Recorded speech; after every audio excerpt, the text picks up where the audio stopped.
Welcome to the Strong for Life podcast. I'm your host, Conor O'Shea, and today I'm joined by Nigel Dugdale. Nigel runs the popular Twitter account at Limerick City Biz and the Posterity podcast. So Nigel, welcome to the show. Thank you very much. Lovely to be here. So we were just saying before we jumped on, quite a few people were recommending to talk to you. You seem to be the man to talk to all things Limerick about. So maybe talk about how did this all come about over the past few years? Well, look, I'm Limerick born and bred. I was born. I stayed in Limerick until I did my Leaving Cert in art school. And then I was always interested in drama and theatre studies and that sort of thing. I was a bit of a performer. So I went and studied drama in Trinity. After finishing in Trinity, I went to work for a company called Douglas Wallace Architects. So many people will know Hugh Wallace, who's now become the star architect on TV. He's doing a lot of the TV shows. Hugh was my boss for years. And Hugh gave me the chance to move to their London office. So I went over to London for about 2 years. I was working for Hugh. And then, of course, being in London, having been a drama graduate and a singer, I realized the West End was on my doorstep. So I said, you know what I need to do now is I need to go back and audition for a musical theatre school. So I got into it, a school called Mount View Academy in London. I did a postgrad in musical theatre there. And then when I came out of that, I got an agent. And the first thing I said to my agent was, I need to get out of London. I want to go on a cruise ship. So my agent said, all right, well, look, we'll get you auditions. So I got an audition with Cunard Cruise Lines, which were linked very much to the whole White Star Titanic kind of thing. And I got on the Queen Victoria cruise ship. So I went and spent a year sailing around the world singing with Queen Victoria.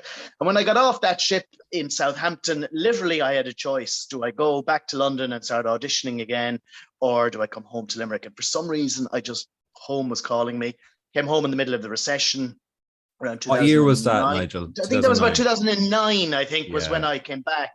And came back to a Limerick that I didn't know. A lot of people didn't know me. I'd been away for years. And but one thing I did notice, having been around the world and having lived in London and Dublin, was that Limerick was a place that people at the time were very down on. Now, ironically, I'm coming full circle. We'll come back to this. But at the time, it was like, I remember sitting in a bar and someone saying to me, I was talking about how I was bringing a friend over from London to Limerick, and they said, "Would you bring them to Limerick?" You know, and it was that thing of everyone was really down, but yet I kind of saw a city that was so small and on the river and had so much potential. And then I started to get into this thing that was just like talking about Limerick and talking it up.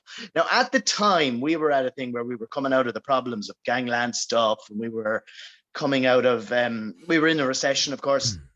So I was talking more about the physical development and the belief in the city. And I remember hearing David McWilliams talk about how the constant positive repetition of a positive message can change the perception of a brand. You know, so if you keep telling people this is the best, well, then people will believe it. And that's kind of where I was when I came home. So that was my landing back in Limerick, and that's how I started to get interested. I worked for Live 95 for a bit.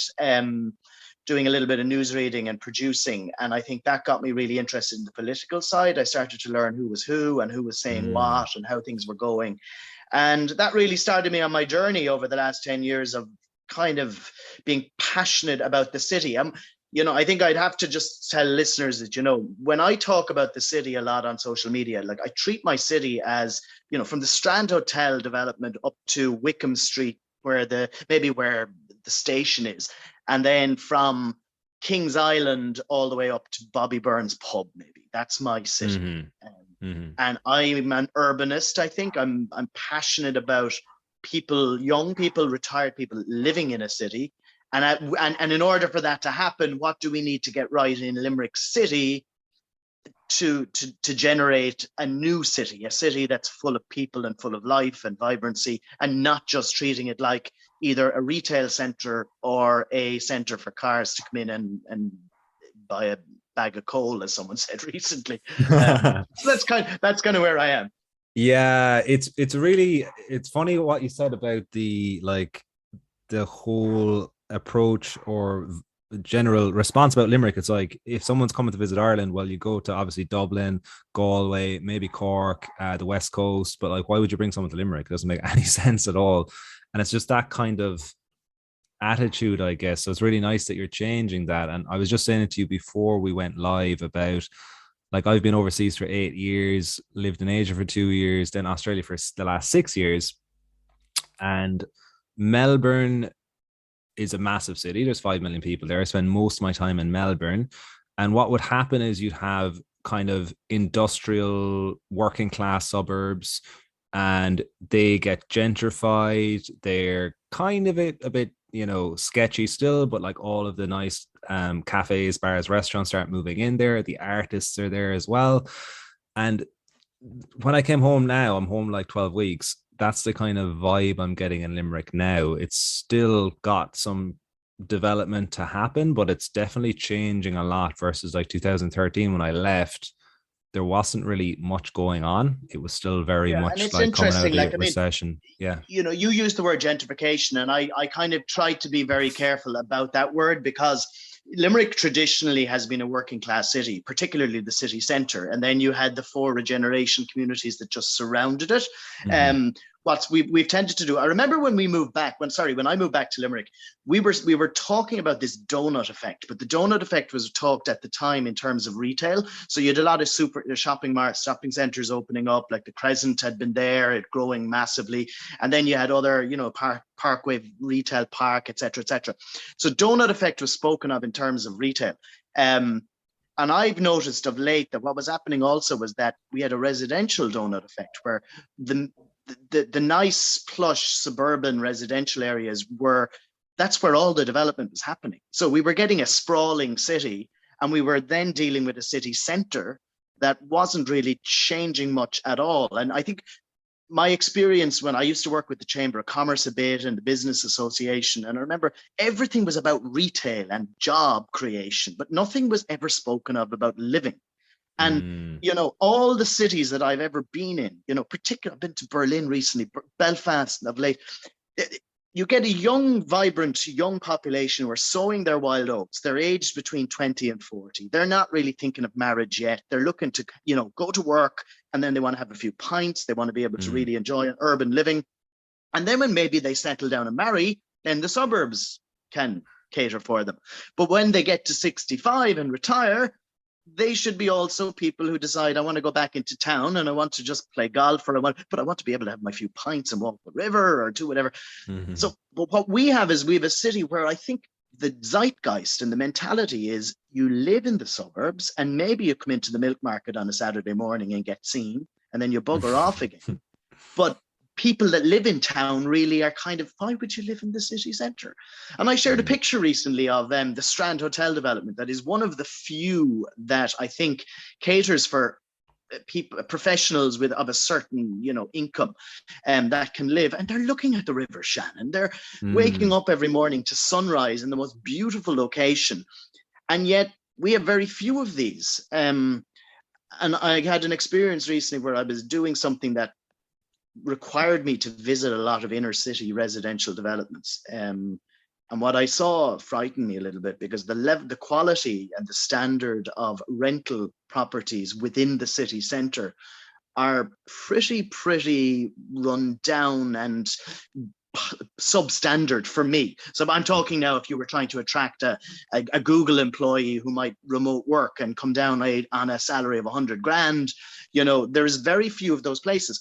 And sorry, just to come back to the gentrification thing that you mentioned, we get a bit precious in Limerick in the sense that if I start talking about mixing the demographics, and say about like, how do we improve the earnability of the people that live in the city centre in terms of who's here. Like when I'm living near St. Mary's Park, and St. Mary's Park is one of the most wonderful locations. It has the water, it has it's just from a location perspective, it's so magnificent. But yet we have, for the last 30, 40 years, maintained it as a place that is considered, by sociologists to be one of the most socially deprived economic areas in the country, if not in Europe. And that's because we are not mixing the types of people that live there.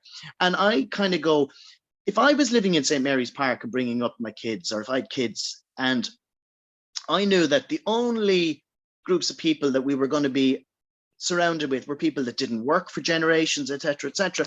You know, you'd kind of wonder, is there any hope for these kids? Whereas I like to think that instead of segregating communities just because of their, you know, their socio or their earnability, that maybe you start putting people side by side from different demographic backgrounds and allow them to mix together well, and then, you know, in time you might change it that way. And so I think Limerick has got to start being seen as a place that is a destination of livability, and not a place where, sure, look, it's only a certain type of people that would tend to choose Limerick to live, because I think that's so undermining our potential. Totally, yeah. And as you said, you can't change it if it's generational. No changes for generations, families, everything. And I totally agree about the location. That's one thing as well. Even going down to where the new brewery is, what is it, Treaty Brewery, City, like all of that area is so much potential. But obviously then it's the association around, like the historical association with the area is not a good one if you're local. But you see, David, you know what's bonkers about this whole thing is that Nicholas Street that you're referring to there was the original main street of Limerick City. We have got a castle right there. We've got so much potential. Bookending it, you have one of the oldest working cathedral in the country, St. Mary's. You've got a number of pubs like the Loch Bar at the other side of the bridge of the Curragower. You've JJ Bowles, and you've rowing clubs and boat clubs. And yet, I've been back for the last 15 years and I've heard, we need to work on a little plan for Nicholas Street. We really need to look at an overarching master plan. And interestingly, today you're interviewing me on the very day that King John's Castle was handed over to the local authority, now that Shannon Heritage have decided to, you know, focus more, or Shannon Properties are focusing more on the industrial side. So like for the first time in many years, King John's Castle is now under the ownership of Limerick City and County Council, which means that they can do two things. They can either go and source funding and place Kings Island as the very heart of tourism and economic activity in the city from a tourism perspective, or we can just continue to do it half-arsed. And if we do it half-arsed, well, then we deserve what we'll get. But their job is going to be to increase tourism numbers to this city and increase tourism numbers to the castle. And that will mean improving public realm. It'll mean looking at how we attract people. Do we do more destination events there? Do we do more concerts? Do we make the place look better? And also, do we try and make it a place where people will come and live? And if they get that right, we could be looking at something magical here. But I'm going to keep an eye on this over the next few years, and by God, will I be making comments if I don't see improvements happen. Yeah, I was thinking even like it's a good place to invest in now if you can get property there, because if it does go right, it'll really take off. And I was actually with my friend and his partner. She's from Mexico over Christmas, and she was seeing it through a tourist eyes of a tourist, and she was like, "This place is amazing. This is so nice. It's so pretty. It's so Irish."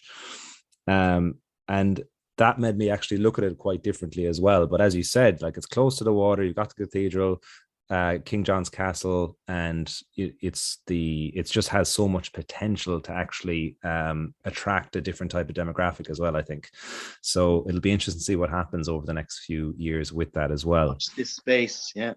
So let's jump into maybe with your career. What would you say has been your biggest failure, and what have you learned from it? It doesn't have to be your career, it can be anything. I think in recent years, you know, again, my background trained in drama and trained in theater and stuff like that, you know, coming back and getting passionate about a place and thinking you can work. I think my biggest failure is that I have moved from different positions within the city and never really succeeded, but there was various reasons for that. A couple of years ago, you know, I went through a bad period about 5 or 6 years ago from a mental health perspective, confidence perspective. I walked away from a lot of things, and I was very close to just packing in the Limerick thing, and then I turned around again. So I think my biggest failure has been probably trying too hard to be someone who thinks that you could influence or change the way the city works or thinks about itself. Because when you do that, like, I walk around this city and I can't but look up. And if I see weeds coming out of buildings, or if I see benches that aren't painted, or if I see public realm that isn't up to scratch, I get wound up. And that's because I take it on, and I genuinely am passionate. But the biggest failure, I suppose, has been just that, taking it to heart and actually becoming so passionate about a place that it makes you angry and gets you uptight. And so if you do walk your dog on the bridges on a sunny afternoon, you're seeing things that really are annoying you because you just want it to be better. And as a result of which, I probably, I changed tack a few years ago, where there was a time when I did kind of buy into the messaging that came out of Limerick. Oh, we're going to be the best place ever, and we're going to be this, and we're going to be that, and we have a whole new brand, etc., etc. And I called bullshit on it because I genuinely didn't see anything changing, in my view, that was for the better. So like, you'll hear about job creation and you'll hear all the spoof that comes out. But physically, if you look at the number of retail units opening, if you look at the vacancy in terms of the residential stuff, if you look at the number of tourists that are coming to the city, I genuinely don't think that in 12 years we have made the impact that we're being told we are making. And so I changed my tack and kind of went, well, maybe it's time to actually just start opening your eyes and going, what could be better? And if one tweet of mine means that if the local councillor decides they'll take it on as a little project, I don't give a damn who does it. I'm talking about things like lighting and public realm, etc. If I can influence that through the use of social media and through my podcasts and stuff like that, and in 30 years, if I look back and say, God, we did change and I played a part in it, I'll be happy. But the biggest failure for me has probably been going around with a tight knot in my stomach because of the frustration that I currently go through when I see a vision that I don't think is big enough, really, for the city centre. Yeah, totally, mate. And yeah, if you want things to change quicker, they're not changing, or even as quickly as you feel they should be, it's going to be very frustrating. With regards to changes around the city, one thing I was actually talking to Peter Hunt about is like an outdoor gym or calisthenics park. I think would be a really nice thing to do. They have some like outdoor, especially I'm in the fitness industry. I have been for 11 years. A lot of there's some small little developments like down in Castleconnell. It looks nice, but like the equipment that they've put there is not, it doesn't do anything from a fitness component. Look, Connor, it's tokenistic stuff, right? There was a report last week that said in the news that said, and in fairness, Limerick Sports Partnership are amazing. Some of the work they do and the work they do with communities to get them fit and healthy is brilliant. They were talking about how they're going to put a few outdoor tennis tables in Arthur's Quay Park, and maybe a basketball hoop here, and maybe badminton nets. They're brilliant things. Like, I shared a picture years ago, and I found it, I don't know what city it was from, probably New York, where you had this sort of area of waterfront on the river. And as you looked along, you could see a mix of tennis courts, basketball courts, volleyball courts, all stretched along, and then a running track in front of that, right? Now, what that image said to me was that that's a sporting city, or certainly it's a sporting area. We have been branding ourselves since I returned to Limerick and before, Limerick, a city of sport. Now, that was what we were branding ourselves for many years. But yet, I looked around my city and went, how many swimming pools have we? How many basketball courts have we? How many outdoor public sort of five-a-side pitches have we where the general public can come and use them? Where's our proper running tracks, et cetera, et cetera? And you kind of went, if you came to Limerick and were told it was a city of sport and you went to the city centre and walked it, other than the Bridges Walk that have recently come into play, you wouldn't really consider it a sporting city, apart from the fact that you've Thomond Park, right? So the outdoor gym stuff, wellness is already massive, right? I do my mindfulness, and I'm trying to do gym as much as I can a little bit at the moment, but I walk and I hike, so I do a lot of outdoor stuff. I firmly believe that Limerick is positioned in the West Coast with Lahinch and surfing and hills and outdoor recreation on our doorstep, and a city centre that could actually embrace wellness, sport, health and fitness. you could market yourself as a destination for livability. Coming back to the living thing, I'm thinking of this. Post-COVID, we have a lot of people who are in Dublin, renting, paying fortunes to rent in Dublin to work in, you know, the big companies. We're now realizing that actually they can probably work in those companies and be remote. Now, the rent in Limerick is not as high, even though we all think it's massive in Limerick, but we don't have enough residential in the city. Imagine if the city focused on really providing quality accommodation and we were able to attract 2-3% of the population of Dublin who are in really good jobs, purely because we are the doorstep to the Wild Atlantic Way and we're a sporting city that is full of outdoor recreation. And that really is what you're talking about, rather than tokenistic little machines that kind of don't really work you, that you can just embrace. And that was our unique selling point, that we were a city of recreation, be it whatever kind of recreation you want.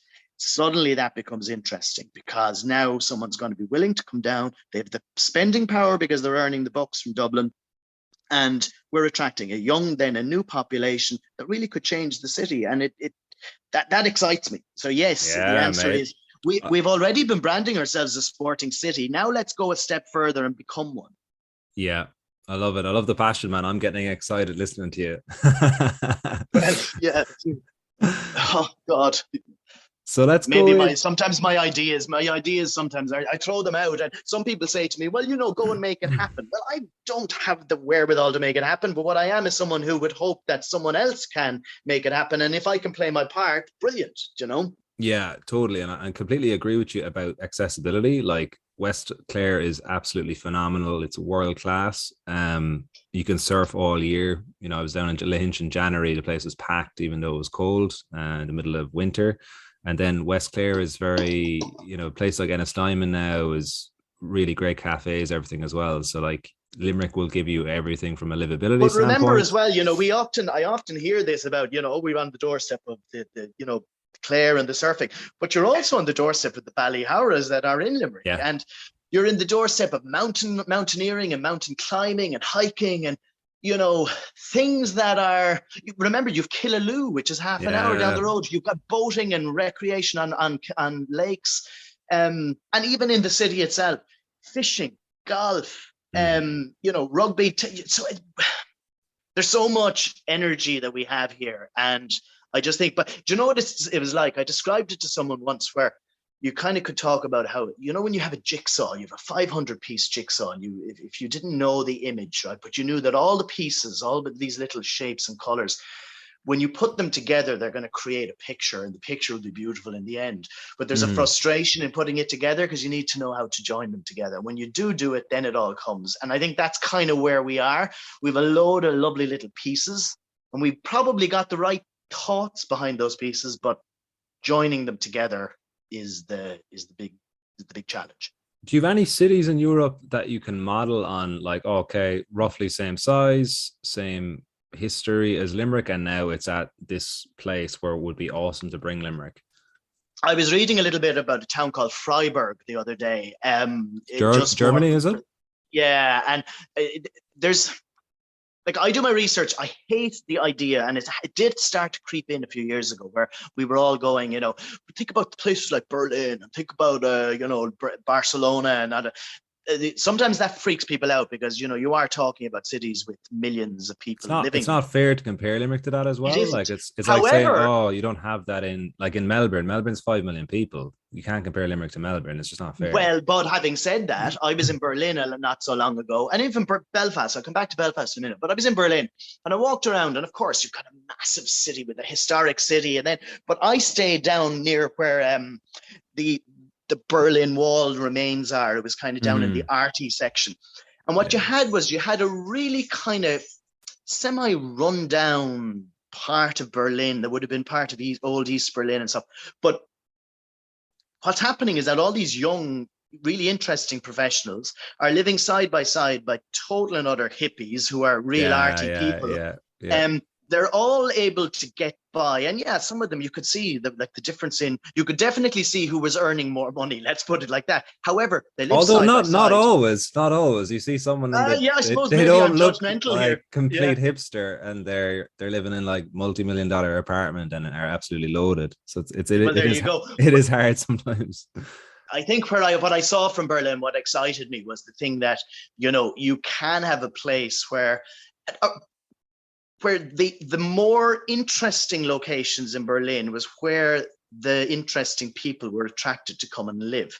And I think Georgian Limerick and Limerick City with the river and all of that, it can be an attractive location, but we have to provide accommodation for them. And it has to also be accommodation that's worthwhile to live in. You do not want to live in a damp place. You don't want to live in a place where, you've got issues around public realm and access, etc. So there was that. So Freiburg, Berlin. I was in Belfast recently. I found that really interesting. There was a city. My dad was from Belfast. He came from the Andersonstown Road. And I went up to a city that, when I was a kid, I used to go and visit, and I remember we'd go shopping at Christmas time, and you'd literally go into supermarkets and there'd be guys standing with guns, soldiers going around in big armored trucks. Now the peace that's there, but also you've got the Titanic development down along the waterfront where the Titanic Museum is, along with a load of new apartments. You have the Cathedral Quarter. You've urban art that isn't urban. It's urban art that's free urban art. What I mean is that there's no one dictating to people about what you put up on these walls, that these are literally coming up. They're part of just the soul. You then have, there's still an issue there in Belfast, of course, but that was a city that was incredibly run down when I was a kid, and it is transformed overnight. Since the peace process kicked in. So that excites me. I was in a city called Tallinn in Estonia when I was on the ship, and there you had a medieval quarter and you had a new town, and separated by a bridge. And really interesting, but the medieval quarter was like going to a Disneyland of medievalness. It was everything, all the restaurants were themed. You knew you were going in, and it didn't feel tacky. It felt historic. And that I always came back and went, ooh, that's really interesting. Could we have Georgian Limerick becoming the place where that's the real hive of modern living? And then you treat King's Island as being the place where the history is. Prior investment. So I think every city has got something in it that we could model ourselves on in terms of, but I certainly think with the 2030 plan and all these development sites, that unless we missed a trick with the opera site, we have a massive site in the city centre and we're putting no living in there at all. It's a missed opportunity. It seems to me to be absolutely bonkers. And it makes me worry that the people behind our decision-making process genuinely think that if we grow the suburbs and try to get the people working in the city, that will change the city. That's rubbish. We need people today. We need at least another 2,000-3,000 people living in the core city centre in order for it to be a vibrant place. And anyone who tells me otherwise, I just not buying their argument. Yeah, 100%. Really nice points there, especially about Tallinn. That's a really nice idea. You have having the old town as well as really just having that separate option. Okay, let's kind of shift gears a bit and go into, who would you say have been the three most influential people in your life to date? Yeah, that's an interesting one. I think, this sounds all sentimental and stuff. Like, first of all, my mum was a widow when she was 43 years of age. My dad died very young, and she brought us. I was 15. My brother was 11 or 12. That has to be somebody that I would put down as one of the most influential. The idea that, and it's only now that I'm almost my mum's age at that time, I realized, wow, she was a young widow with two little boys and managed to bring us up, get us educated, get us to become functioning human beings. And she still managed to live her own life as well. And so I would say that's an influence from anybody's perspective, like to see someone who can do that. And I probably didn't realize the value of it until I started to become the age she was when that happened to her, and realized, my God, she was young. You don't see it until. So I think that's 100% an influence. Hugh Wallace, who I mentioned earlier on, probably my favorite boss. You know, at the time, Hugh was great because people know him now from television, but Hugh always wanted to be a star architect. He always wanted to be well known. He loved being in the limelight, but he was an incredible leader. He was a really dynamic guy, and he gave you opportunities. And he sent me to London. And without Hugh, I would not have got to see that part of, the London thing. And I certainly wouldn't have probably gone and done the whole London musical theatre stuff. So Hugh was an incredible influence for me. And even though his company was affected during the recession, he's now come out the other end and has become one of Ireland's most favourite architects now. So he definitely was an influence of mine. And do you know who I'll say my third one was? Because I really respect him. John Moran I worked with John for a little while a few years back. And John, to me, was a guy who I saw come to Limerick and, first of all, invest in Limerick and then bring ideas to a city. And I see John as being someone who, some people balk at John because they think that he's bringing, his vision sometimes is so up there that where is he from? To there, John was Secretary General of the Department of Finance, and he finished up there and came back to Limerick. And he was chair of the Hunt up until recently, and he's been just involved in a lot of different things. And if you don't know John, you should look him up. But a lot of his vision, he was also chairman of the Land Development Agency. He looked at the whole Colbert Station redevelopment, and sometimes John he's underrated because people in Limerick, I think, get scared of John Moran because he has opinions on a lot of things, but he's also visionary. And I know John well, and the passion he has for where he's from is incredible, but also the ability to think big and the ability to think dynamically about the future. And he has Limerick at his heart, and I find him a wonderful guy to even just sit and chat with and hop balls off because he's an incredible guy. So he would be my third choice. Okay, very good. So let's jump in some rapid fire now. If you could have dinner with anyone, who would it be and why? Any dinner guest, let's just say, need to be alive to date still. They need to be alive to date still. Mm-hmm.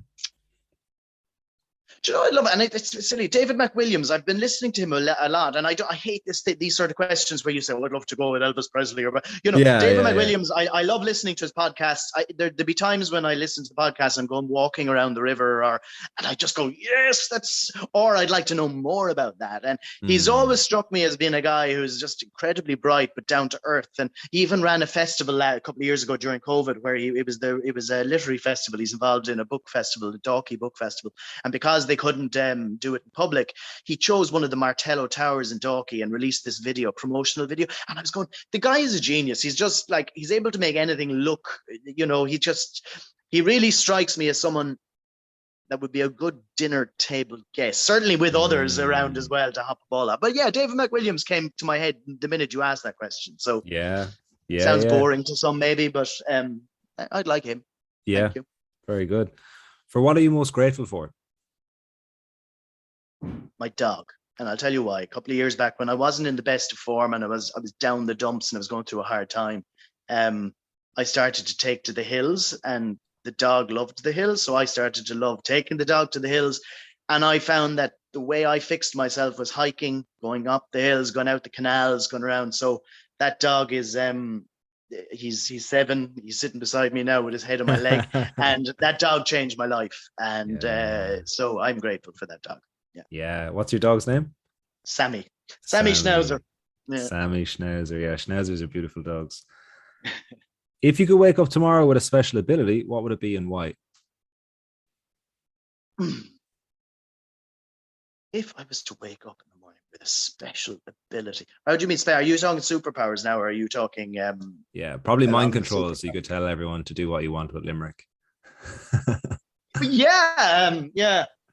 I suppose superpower to be the ability to convince. See, that's suggesting that I'm right, and I don't know. Am I right? I might actually be so off the ball in some of the things I think about. The ability, the ability to convince, easy. Yeah. and then let's see what would happen.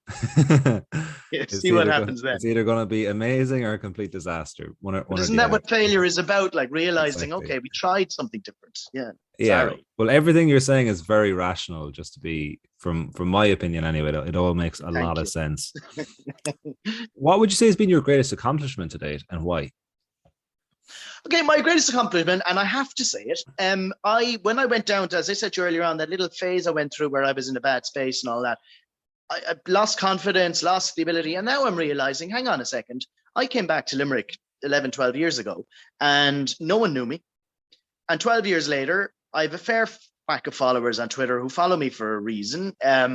I get asked to do podcasts with the Limerick Post. I can read the news. I used to write a column in the Limerick Leader, and you're asking me to speak to you on a podcast today. So the fact that I have managed, I didn't know anything about Limerick 12 years ago. So in that decade, let's call it, I have achieved something, which is that I've become a voice in a city, which is a pretty decent achievement. Now, whether people like me or lump me, I couldn't give a rat's. It doesn't make a difference to me.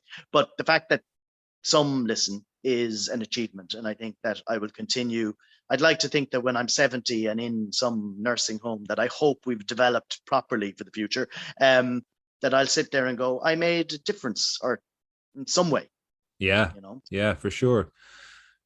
Books. What would you say? Let's go with two: nonfiction and fiction. Recommended books. I hate this because I read a lot. Okay, you're into the outdoor stuff. I read a book recently and it was recommended to me called The Boys in the Boat. And it was about the 1936, if I'm right, 1936 Olympics that were held in Munich during when Hitler was on the rise. And it was about a team of rowers that were sent in the United States team to go and row in that boat. And it is one of the most incredible pieces of writing. It's just a superb book in terms of achievement. And, so if you're into rowing or if you're into achievement in sport, read it. And if you just want to get a real sense of 8 characters and who they were and how they came together in order to form a team that went over to row against in Hitler's Olympics, go and have a read of that. That was absolutely wonderful. A non-fiction. What did I read of late? I loved *Sapiens*. Yeah, by Harari. He's incredible. He's incredible. Yeah. That's and again, I could go all day on the book thing, but *Sapiens* comes to my mind because I remember reading it and going, "Oh, this is really, really fascinating stuff." So I'll put those down. Boys in the Boat wasn't fiction, but I'm going to put those 2 books down because it was they're both non-fiction. But yeah, I love Sebastian Faulks. *Birdsong*. If you want a fictional book, read *Birdsong*. Absolutely beautiful book set in World War I, and anybody that hasn't read it, just take it out and read it. It is stunning. How do you spell his surname? Sebastian Faulks. So Faulks. Faulks. Yeah. Okay, great. Last question. If you could put anything on a billboard where millions, if not billions of people could read it, what would it be and why?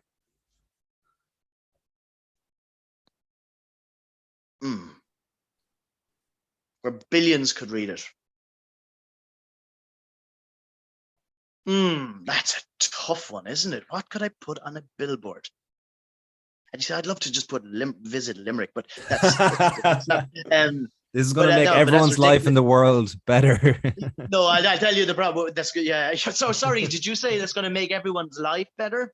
Oh, it's one to send a message to as many people as possible. So this, I know your theme is all around Limerick, but this would be more for people in general.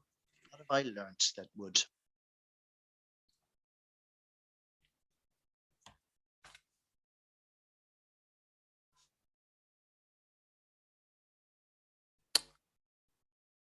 Oh, you've just gone on mute, Nigel.